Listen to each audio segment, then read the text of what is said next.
마태복음 18장 1절에서 6절의 말씀을 가지고 어린아이가 되지 아니하면 어린아이로 거듭납시다 라는 제목으로 함께 말씀 나누려고 합니다. 한 대학 교수가 쪽배를 타고 강을 건너게 되었다고 합니다. 그가 뱃상공에게 좀 잘난 척 하느냐고 이렇게 묻는 거예요. 여보게, 자네 철학을 아는가? 모릅니다 그랬더니 허허, 자네는 생애의 4분의 1을 잃었군. 그럼 지질학을 아는가? 그래도 또 전혀 모르는데요. 그럼 생애의 절반을 잃었군요. 그러고 이렇게 또 묻습니다. 천문학을 아는가? 들어보지도 못했습니다. 그렇다면 자네는 생애의 4분의 3을 잃어버렸군 이라고 이야기했다고 합니다. 그때 갑자기 배가 기울어지면서 둘 다 물에 빠지게 되었다고 합니다. 그러자 사공이 교수에게 물었습니다. 교수님, 헤엄칠 줄 아십니까? 못 치네. 그렇게 얘기했더니 이 뱃상공이 그럼 교수님은 생애의 전부를 잃어버렸군요 라고 이야기했다고 합니다. 이 이야기 속에 교수님은 자신의 지식을 자부하다가 정작 수용을 할 줄 몰라 생명을 구원받지 못하게 됩니다. 이 세상에는 지식이 많은 사람과 적은 사람, 부한자와 가난한 사람, 권력자와 그냥 보통 사람이 있습니다. 그러나 이런 비교가 무색해지는 순간이 있다는 것이지요. 그것은 바로 살고 죽는 문제가 생기는 순간입니다. 그 순간에는 지식도 재산도 권력도 다 소용이 없는 것이지요. 그때는 살아남는 것이 구원받는 것이 중요한 것입니다. 사느냐 죽느냐의 심각한 순간에도 누가 더 유식하냐, 누가 더 부자냐, 높으냐로 따진다면 그 사람은 어리석은 사람이라는 것입니다. 그런데 불행하게도 우리 대부분이 이런 어리석음을 가지고 살아가고 있습니다. 예수님의 제자들도 예외는 아니었습니다. 본문 1절을 보니까 그때 제자들이 예수께 나와 가로되 천국에서는 누가 크니까? 라고 제자들이 누가 크냐에 관심이 있었다는 것입니다. 본문에서는 좀 점잖게 질문한 것처럼 보이지만 누가복음 9장 46절에 보면 그렇지 않습니다. 제자 중에서 누가 크냐 하는 변론이 일어나니 라고 되어 있는데 공동 번역 성경에 의하면 제자들 가운데 누가 제일 높으냐 하는 문제로 그들 사이에 말다툼이 일어났다라고 공동 번역본은 나오고 있습니다. 그들은 가장 높으시고 가장 크신 주님 앞에서 누가 크냐고 다투고 있었다는 것입니다. 서로 잘난 척하는 것처럼 흉한 일은 없는 것이지요. 그런데 제자들은 예수님께 그런 일로 다투지 말도록 꾸지람을 받았는데도 불구하고 또 그렇게 합니다. 누가복음 22장 24절을 보면 또 저희 사이에 그중 누가 크냐 하는 다툼이 난지라 라고 이야기가 나옵니다. 누가복음 9장에서 이 문제로 다투더니 같은 문제로 또 다투는 것입니다. 그것도 더 심각한 문제는 그들이 다툰 자리가 최후의 만찬 자리라는 것입니다. 이제 한두 시간 후면 예수님께서 겟세마네 동산에서 잡히실 것이고 또 몇 시간이 후게 되면 십자가에서 죽으실 텐데 여전히 제자들은 누가 크냐고 다투고만 있으니 얼마나 답답한 일이에요. 선생님이신 예수님은 인류의 죄를 짊어지고 십자가에서 죽고자 하는데 제자들은 여전히 높아질 생각만 하고 있었다는 것입니다. 여러분, 우리는 어떻습니까? 우리도 다른 사람보다 조금만 더 나아도 울줄해지는 게 우리의 마음이 아니던가요? 여전히 누가 더 잘나고 누가 더 가지고 늘 비교하고 그것으로 만족하고 그것으로 실망하는 것이 우리의 마음 아니냐는 거예요. 더구나 제자들의 더 심각한 문제는 본문 1절에도 나와 있듯이 그 관심사가 이 세상뿐만 아니라 죽음 이후에도 이어졌다는 것입니다. 그들은 이 세상에서 누가 더 크냐 해서 이제는 천국에서 누가 더 크냐라고 발전해서 다투고 있습니다. 이 문제를 천국까지 가지고 갈 생각이었다는 거예요. 그러나 우리는 분명히 알아야 합니다. 여러분, 천국은 그런 곳이 아니에요. 경쟁하는 곳이 아니라는 거예요. 그리고 천국은 다른 사람을 밟고 위에 올라서서 우쭐하는 곳이 아닙니다. 천국은 이 세상과 다릅니다. 여러분, 만약 이 세상과 천국이 같다면 뭐하러 천국 가요? 안 가고 말지. 예. 그런 그지 같은 데로 왜 갑니까? 예. 천국과 이 세상이 완전한 차원이 다름을 우리는 보여주고 계시다는 거예요. 그러므로 천국에서 누가 크냐고 다투는 것은 잘못된 관심사입니다. 정말 제자들이 가져야 할 관심이 있다면 천국에서 누가 크냐가 아니라 천국에 어떻게 들어갈 것인가 이라는 거예요. 예. 과연 어떠한 자가 천국에 들어갈 수 있느냐에 관심을 갖고 있어야 된다는 것입니다. 여러분, 우선 천국에 들어가는 게 문제예요. 천국 아무나 못 들어갑니다. 교회 다닌다고 천국 가는 거 아니에요. 어떠한 자냐에 따라 천국에 들어갈 수 있다는 것입니다. 예수님은 어린아이를 하나를 가운데 세우셨어요. 이런 막 다툼 가운데 갑자기 어린아이 하나를 세우셨다는 거예요. 2절을 보니까 예수께서 한 어린아이를 불러 저희 가운데 세우시고 라고 이야기합니다. 여러분, 이거는 굉장히 파격적인 일입니다. 예수님은 어른을 세우지 않고요, 당시 사람 취급도 받지 못해 숫자의 계산도 하지 않던 어린아이를 하나 세우셨다는 거예요. 어린이는 변두리 인물이에요. 세상은 어른 중심입니다. 그러나 예수님은 어린아이를 가운데 세우셨어요. 성경에는 이런 파격적인 장면이 여러 군데 나옵니다. 어느 안식일에 회당에 들어가신 예수님께서 그곳에 있던 한쪽 손 마른 사람을 한가운데 세우시고 그 손을 치유하셔서 그날의 주인공이 되게 하십니다. 또 소년 다윗은 골리앗을 이기고 전쟁터의 영웅이 됩니다. 이러한 모습은 사울왕도 그 어떤 장군도 그날 다윗보다 못한 모습이었습니다. 또 사무엘은 어린애였지만 하나님께서 그를 불러 말씀하심으로 이 엘리 제사장보다 더 존귀하게 세우셨습니다.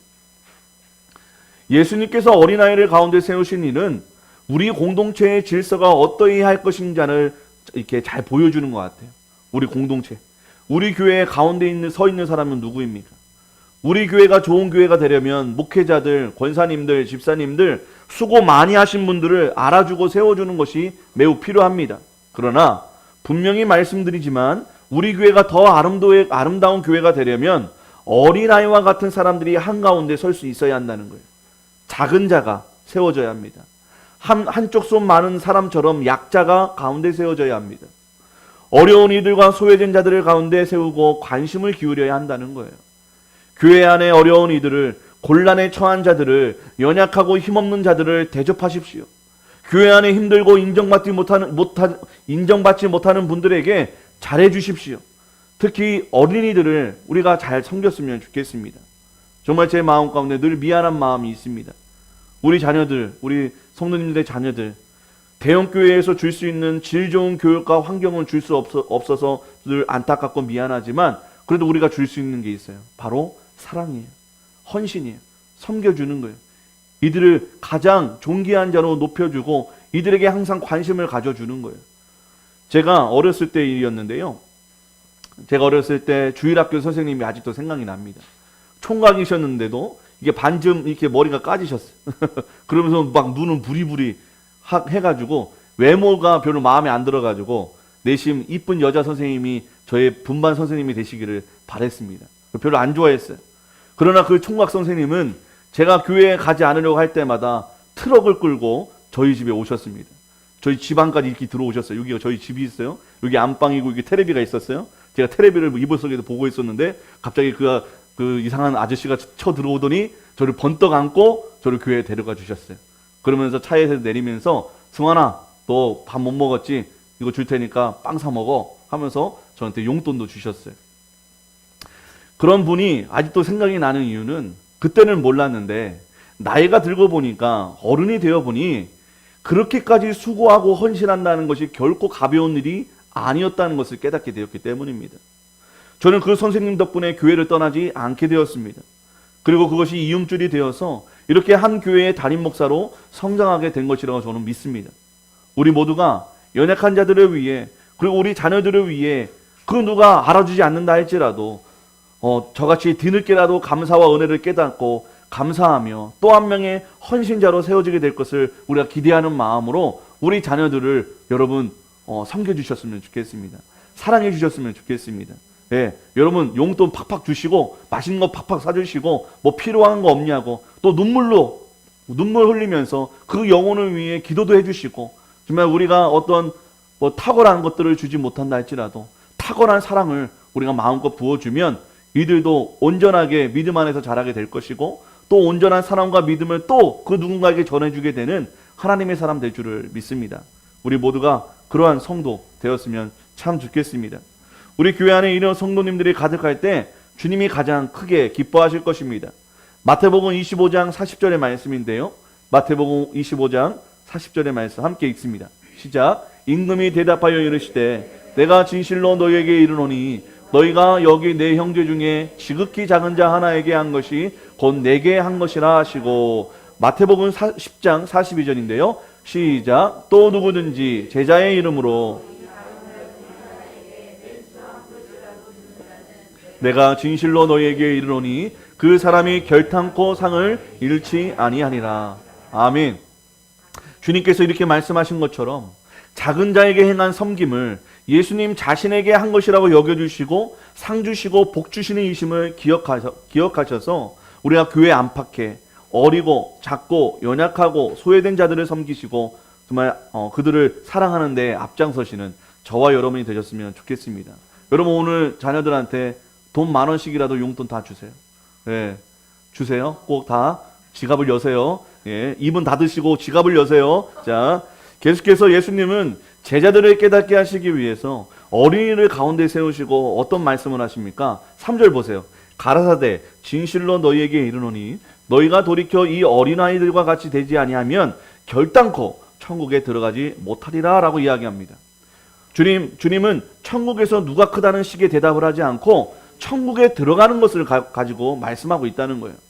이것은 큰 자가 되는 것보다 중요한 것이 있는데 그것은 바로 천국에 누가 들어갈 것인가에 대해 말씀하고 있다는 것입니다. 그렇다면 누가 천국에 들어갑니까? 주님은 말씀하십니다.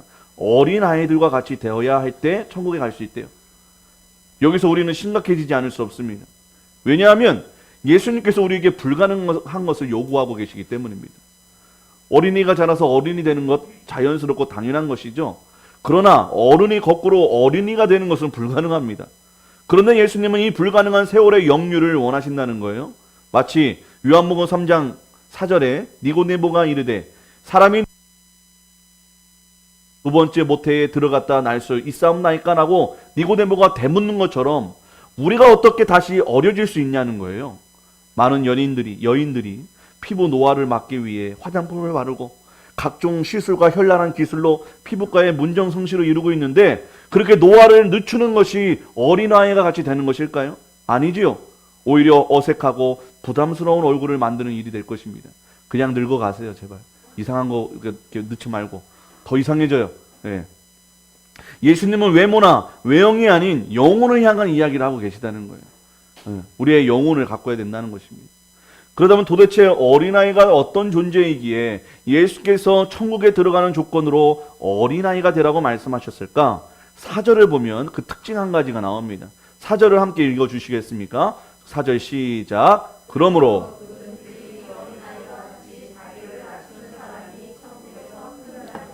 어린이의 특징이 뭐래요? 자기를 낮추는 거래요. 네, 자기를 낮추는 것. 여러분 보세요. 제자들하고의 관심은 정반대죠. 제자들은 누가 크냐, 누가 높냐, 누가 잘났냐 있는데 예수님은 자기를 낮추는 어린아이에게 관심이 있다고 말씀하십니다. 여러분, 제자들은 누가 크냐고 다투었습니다. 큰 자가 되고 싶어 했습니다. 교만했습니다. 그게 어른들의 마음입니다. 그러나 어린아이는 자기를 낮춘다는 거예요. 주님은 우리에게 천국의 조건으로 겸손을 요구하십니다. 어린이라고 다 무조건 겸손하지 않습니다.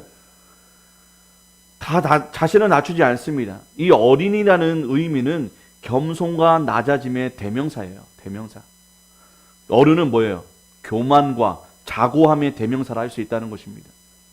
그래서 예수님은 어른들에게 어린이와 같이 되어야 한다고 말씀하시는 것입니다. 사랑하는 여러분, 스스로를 생각해 보십시오. 나는 과연 어른인가, 어린아이인가? 이제 우리의 문제는 분명해졌습니다. 그것은 어떻게 어린이가 되고 어떻게 자신을 낮추고 겸손해질 수 있는가 하는 것입니다. 어떻게 겸손해질 수 있습니까? 앞에 나서서 말을 많이 하지 않고 구석에 앉아서 침묵하고 있으면 겸손한 것입니까? 아니지요. 겉으로는 침묵해도 속으로는 다른 사람들의 말을 책잡는 게 우리의 못된 본성입니다. 아니면 날마다 저는 부족합니다. 저는 할 수 없습니다 라고 자책하면서 말하면 겸손해지는 것입니까? 아니지요. 사실 이런 말은 내가 하고 싶지 않은 일을 하지 않기 위한 변명과 핑계일 뿐입니다. 이런 가식과 위선의 탈을 쓰고서는 우리는 어린아이가 될 수 없다는 거예요. 이런 이야기가 전해집니다. 우리의 교만과 비교의식을 꼬집는 이야기인데요. 한 수도사가 있었대요. 그는 세상의 모든 욕망을 잊어버리고 주님을 닮고 싶어서 사막에서 묵상하며 수도 생활을 했다고 합니다. 그러나 이런 수도사를 비웃으며 사단이 유혹하려고 하는 거예요. 첫 번째로는 아름다운 여인의 모습으로 유혹합니다. 물질로 유혹합니다. 그러나 끄떡도 하지 않습니다. 사단이 지쳐버렸어요. 자, 진짜 저 수도사는 진짜 예수쟁인가 보다. 포기하려고는 그때 한 악령이 나타나서 이야기합니다. 제가 수도사를 타락시켜버리겠습니다. 악령이 수도사에게 다가와 속삭입니다. 이렇게 속삭이는 거예요. 이번 주에 네 동생이 알렉산드리아의 주교가 되었단다. 이렇게 이야기를 했대요. 그러자 그렇게 경건하고 그렇게 거룩하던 수도사가 갑자기 흥분을 하더니 그 형편없는 녀석이 어떻게 알렉산드리아의 주교가 될 수 있나? 그 자리는 내 자리야! 라고 외치며 그의 마음이 흔들렸다고 합니다. 수도사는 동생과 비교하여 교만한 나머지 그의 수도 생활을, 그의 마음을 실패했다는 것이죠. 이게 우리의 본성입니다. 저도 이렇게 저하고 비슷한 연배로 개척을 하고 있는 친구가 있는데 그 친구가 어느 날 갑자기 막 성도가 많아졌다 소리 들으면 배 아플 것 같습니다. 그게 인간의 본성이죠. 아니 어떻게 했길래 막 그거를 배우고 열심히 할 생각은 안 하고 어떤 그런 자식이 어떻게 이렇게 부흥을 일으켰지? 그런 마음이 들 것 같아요. 그게 우리의 마음이라는 것이죠. 이게 우리의 본성입니다. 어떻게 겸손할 수 있을까요? 우리는 여기서 위대한 어거스틴의 가르침을 배우고자 합니다. 어거스틴은 이 구절을 묵상하면서 놀라운 진리를 깨닫습니다. 그는 아무리 노력해도 어른이 어린아이가 될 수는 없다고 했습니다. 그러면서 다시 태어나는 수밖에 없다고 이야기하는 것이죠. 다시 태어난다. 그래서 어린아이가 된다. 이게 무슨 말이죠? 예수님께서 니고데모에게 말씀하신 것처럼 진실로 진실로 내게 이르노니 사람이 물과 성령으로 나지 아니하면 하나님의 나라에 들어갈 수 없느니라. 요한복음 3장 5절의 말씀입니다. 물과 성령으로 다시 태어나야 어린아이가 될 수 있다는 거예요. 거듭나야 된다는 것입니다. 결국 하나님이 세상을 이처럼 사랑하사 독생자를 주셨으니 이는 그를 믿는 자마다 멸망하지 않고 영생을 얻게 하려 하심이라. 요한복음 3장 16절의 말씀이 이루어져야만 어린아이로 거듭나는 진리를 발견하게 된다는 것입니다. 여러분 예수 믿으십니까? 예수 믿고 구원받으셨습니까? 새롭게 태어나셨습니까? 그것이야말로 어린아이가 되는 유일한 비결이라는 것입니다. 근데 한번 예수님 영접하고 구원받았다고 해서 우리의 마음이 늘 어린아이같이 깨끗하고 유연하고 부드럽지 않은 것 같아요. 매일 매순간 우리는 구원받았지만 구원을 이루는 예수님의 만남이 계속해서 이루어져야 돼요. 그래야만 우리의 마음이 완악해지지 않습니다. 바로 예수님을 구주로 영접함으로 하나님의 자녀로 거듭나야 함을 의미하고 있다는 거예요. 회개와 영접을 통해 과거에 교만하고 죄에 물든 옛사람을 죽이고 갓난아이처럼 순결한 새 영혼으로 거듭나야 될 줄을 믿습니다. 은혜가 아니면 절대로 구원받을 수 없는 죄인 중에 계수인 내가 보여지는 것입니다. 그러면 우리가 겸손할 수 있거든요. 내가 얼마나 더러운 죄인인지, 내가 얼마나 방법이 없는 문제아인지를 깨닫게 될 때 우리의 마음은 겸손케 되는 것입니다. 오늘은 가정의 달로서 어린이 주인입니다. 우리가 어린아이가 되는 유일한 방법, 예수 그리스도를 영접하고 내가 죄인됨을 깨닫고 회개하는 길인 줄을 믿으시길 바랍니다. 그리고 오늘 한 주만큼은 어린이들이 주인공인 날이기 때문에 우리가 한번 어린아이들을 한번 생각해 보았으면 좋겠어요. 요즘 들어서 부모로서 준비되지 못하고 자신들의 쾌락과 즐거움만을 위해 자녀들을 학대하고 돌보지 않아서 굶겨 죽이거나 때려 죽이는 일은 있어서는 안 될 젊은 부모들이 많은 시대입니다. 참 정말 미친 사람들이 많은 것 같아요. 이런 부모는 자녀가 그냥 귀찮아요. 불편한 대상이에요. 이게 내가 사랑하는 애인 만나기 위해서 애를 그냥 두고 가버리잖아요. 참 이해할 수 없는 대상입니다. 아예 양육을 포기해버립니다. 또 이런 부모가 있는가 하면 어떤 부모는 자녀가 인생의 주인이 되어서 그냥 떠받들어 사는 부모도 있습니다. 이러한 부모도 자녀의 육신을 죽이는 것은 아니지만 과잉 보호와 과도한 기대로 인해 의존적이고 결과를 위해서는 수단과 방법을 가리지 않는 괴물을 만들어낸다는 거예요. 어떤 드라마를 보니까 꼬마인데 초등학생 1, 2학년인데 거짓말을 해가지고 자기보다 공부 잘하는 애를 학교에서 없애버리는 이렇게 전학 가게 만드는 뭐 그런 장면이 나오더라고요. 예. 반면에 이러한 괴물이 만들어지는 반면에 또 맹목적인 성공 지향과 과도한 부담을 견디지 못해 우리의 자녀들이 스스로 목숨을 끊는 경우도 있게 됩니다. 우리 부모는 이런 극과 극의 부모가 되어서는 안 됩니다.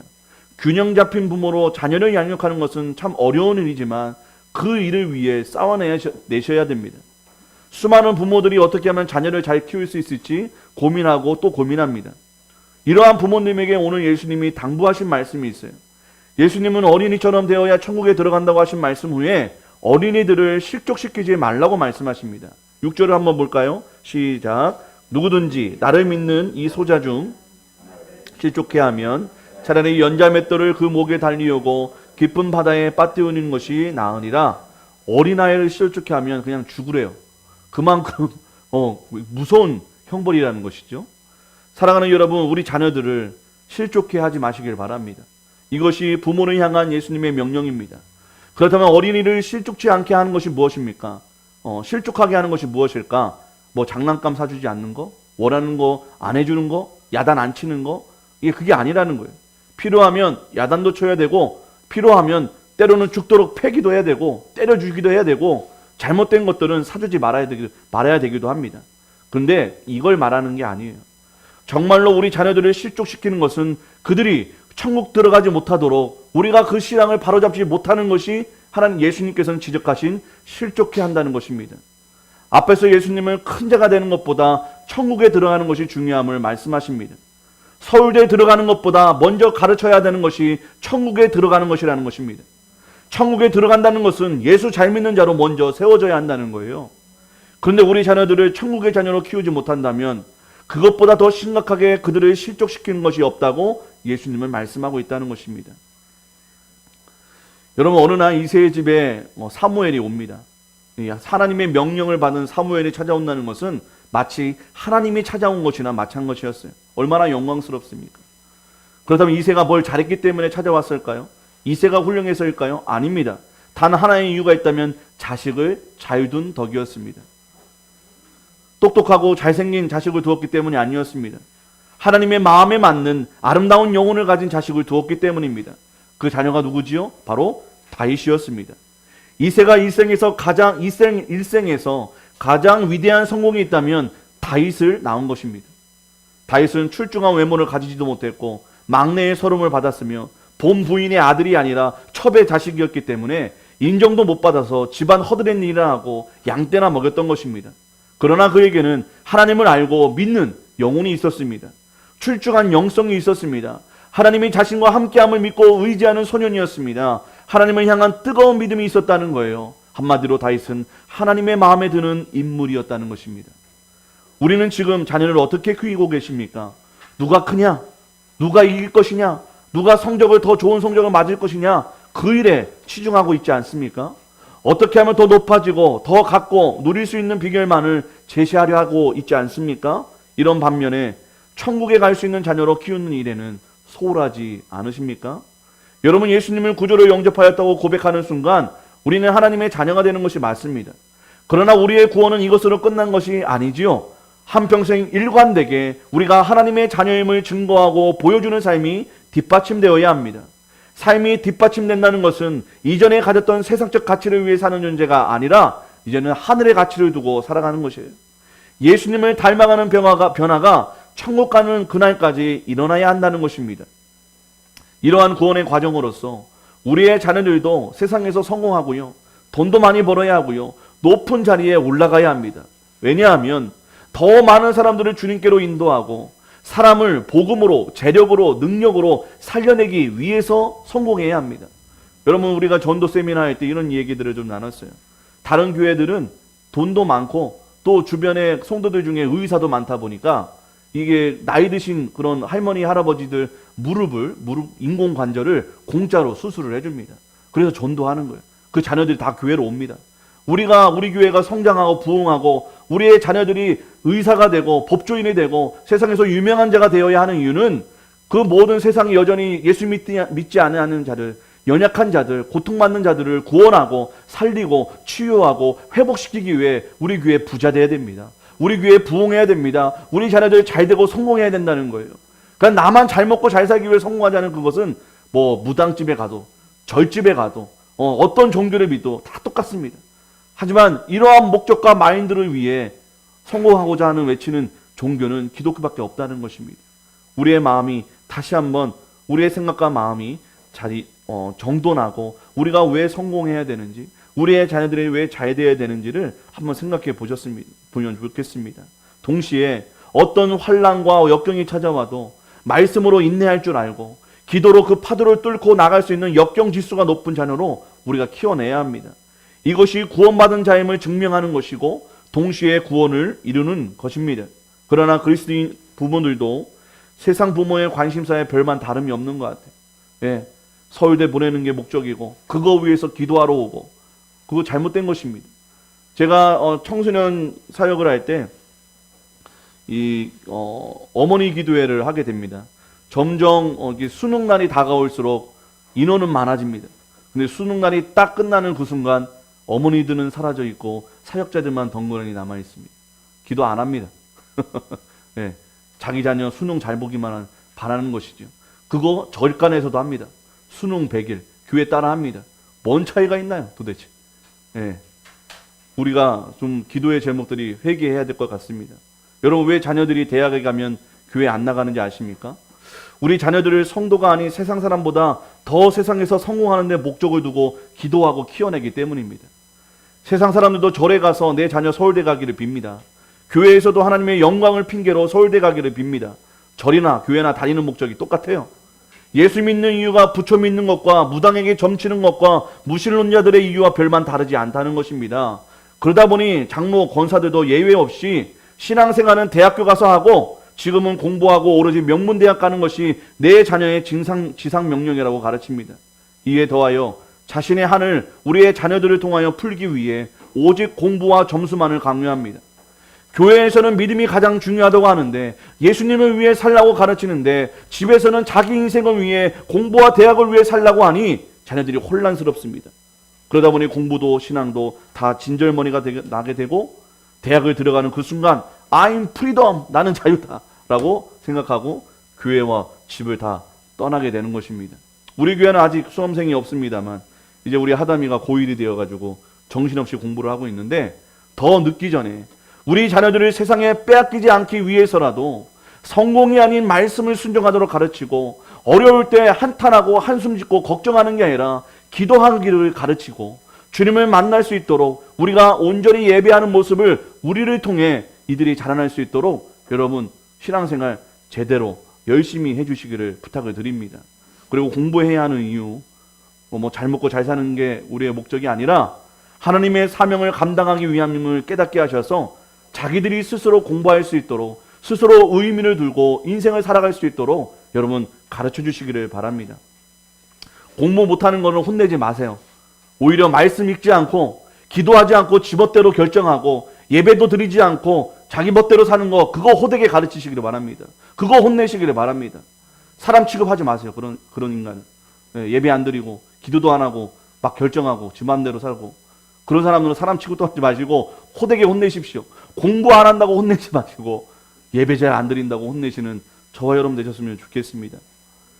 할 말이 많은데 시간이 지나서 여러분 이거는 해야 되겠어요. 여러분, 우리 자녀들 이렇게 있는데 안 믿는 배우자 만나게 해야 될까요? 말아야 될까요? 네, 안 되죠. 절대 안 됩니다. 절대 상관이 있습니다. 네. 자, 우리 그리스도인들은 아무리 예수 믿는 자라도 세상이 더 강합니다. 죄악이 더 유혹적입니다. 그래서 예수 믿는 사람이 예수 안 믿는 사람 만나면 예수 안 믿습니다. 교회 안 나갑니다. 저희 청년 중에 오산에서 제가 청년을 사역할 때 정말 이쁜 자매가 한 명 있었어요. 예수 잘 믿고. 그런데 어떤 이렇게 조금 날라리 같은 청년이 있었어요. 걔 어쩌다가 왔어요? 어쩌다가 오는 청년이에요. 어쩌다가 왔는데 우리 정상민 집사님 거는 아름다운 그 여인을 봤어요. 뿅 갔어요. 가서 그 여인을 사귀었어요. 그러고 나서 몇 주 후에 다시는 교회에 나오지 않았어요. 예, 나오진 않더라고요. 진정한 그리스도인들의 사랑은 아무리 지들끼리 좋아도 하나님을 더 사랑하게 돼 있습니다. 교회에 나와 함께 기도하고 자신들의 미래를 하나님 앞에 아뢰고 상의하는 것이 진정한 사랑입니다. 진정한 신앙인들의 모습입니다. 근데 나오질 않는 거예요. 여러분, 교회 다닌다고 다 믿는 사람들이 아닙니다. 교회 다닌다고 다 성도가 아니에요. 여자 찾으려고, 남자 찾으려고 청년들 많이 나옵니다. 그런 짝을 찾으면 교회 안 나와요. 그럼 헤어지죠. 저는 기도합니다. 주님 제발 헤어지게 하옵소서. 예. 그런 커플은 이루어져서는 안 됩니다.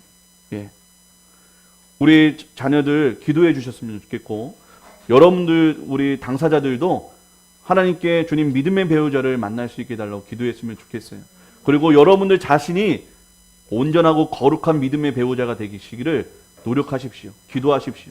예, 육체적으로 순결하고 영적으로도 순결한 그런 신부, 신랑이 될 수 있도록 여러분 기도해 주셨으면 좋겠습니다.